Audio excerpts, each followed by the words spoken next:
இப்போ ஒரு மனிதர் ஸ்க்ரப் டைபஸ் வைரஸால பாதிக்கப்பட்டிருக்காருன்னா அவருக்கு என்னென்ன அறிகுறிகள் ஏற்படும்ன்றத வாங்க பார்க்கலாம். இந்த ஸ்க்ரீன்ல தெரிகிற அறிகுறிகள், அதாவது காய்ச்சல், தலைவலி, இரும்பல், உங்க பாடி ஃபுல்லா அங்கங்கன்னு நெறிக்கட்டி கொள்ளுதல், குளிர் நடுக்கம், உடல் சோர்வு, இந்த எல்லா பிரச்சனையும் உங்களுக்கு தொடர்ந்து இருந்துச்சுன்னா நீங்க தாமதிக்காம தயவு செஞ்சு போய் டாக்டரை பாருங்க. இந்த மாதிரி பிரச்சனைகள் வரும்போது நிறைய பேர் கிளைமேட் சேஞ்ச்னால இருக்கும், சரியாயிடும் அப்படின்னு கேர்லெஸ்ஸா இருப்பாங்க. அப்படி நினைக்காதீங்க. மறுபடியும் சொல்றேன், இந்த பிரச்சனைகள் உங்களுக்கு தொடர்ந்து இருந்துச்சுன்னா லேட் பண்ணாம டாக்டரை போய் பாருங்க. இந்த ஸ்க்ரப் டைபஸ் வைரஸ் உங்களுக்கு வந்துருச்சுன்னா, அதாவது அந்த ஒட்டுண்ணி உங்களை கடிச்சிருச்சுன்னா 16 நாட்கள்ல 16 டேஸ்ல இந்த அறிகுறிகள் உங்களுக்கு தெரிய ஆரம்பிக்கும். உடனே நீங்க டாக்டரை போய் பார்த்தீங்கன்னா ஆன்டிபயோட்டிக் மாத்திரைகள் மூலமா இதை சுலபமா குணப்படுத்த முடியும். ஒருவேளை நீங்க தாமதிச்சீங்கன்னா உங்க சிறுநீர்ல பாதிப்பு, நுரையீரல்ல பாதிப்பு ஏற்படுறதுக்கான வாய்ப்புகள் அதிகமா இருக்கு. அதை ரத்த நாளங்கள் மூலியமாக திரவு மருந்து செலுத்தி அதை குணப்படுத்த முடியும்னு டாக்டர்ஸ் சொல்றாங்க. இன்னும் நீங்க அலட்சியமா இருந்தீங்கன்னா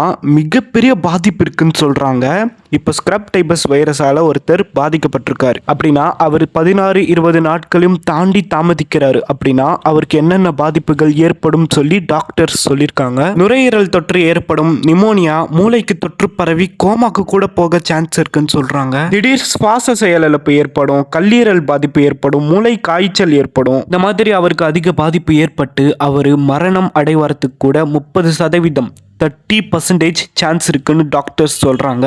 இதை கேட்டு யாரும் பயப்பட தேவையில்லை. நீங்க செய்ய வேண்டியது ஒரே ஒரு விஷயம்தான். இந்த எல்லா அறிகுறிகளும் உங்களுக்கு இருந்துச்சுன்னா தாமதிக்காம தயவு செஞ்சு போய் டாக்டரை பாருங்க. சரி, இப்போ எப்படி இந்த ஸ்க்ரப் டைபஸ் வைரஸை தடுக்கிறது அப்படின்னு கேட்டிங்கன்னா, ஃபர்ஸ்ட் ஒட்டுண்ணிகள், இந்த வைரஸை பரப்பக்கூடிய இந்த ஒட்டுண்ணிகள் எங்கே அதிகமாக இருக்கும்னா மரம், செடி, கொடிகள், அடர்ந்த புதர்கள் அண்ட் புல்வெளிகளில் அதிகமாக இருக்கும். ஸோ உங்கள் வீட்டை சுற்றி ஏதாவது அடர்ந்த புல்களோ, புல்வெளிகளோ, செடி கொடிகளோ இருந்தால் உடனே அதை சுத்தம் செஞ்சிருங்க, நீக்கிடுங்க. அதே மாதிரி நம்ம எங்கே தூங்க போகிறோமோ அந்த இடத்த க்ளீனாக சுத்தம் படுத்துங்க. எக்ஸாம்பிள், உங்கள் தலைகாணி, உங்கள் பெட்டு எல்லாத்தையுமே சுத்தம் செய்யுங்க. அதே மாதிரி நீங்களும் சுத்தமாக இருங்க. ஸோ மறுபடியும் சொல்கிறேன், இந்த எல்லா அறிகுறிகளும் உங்களுக்கு இருந்துச்சுன்னா தயவு செஞ்சு அலட்சியப்படுத்தாமல் தாமதிக்காமல் போய் டாக்டரை பாருங்கள். பாதுகாப்பாக இருங்க. Bye guys.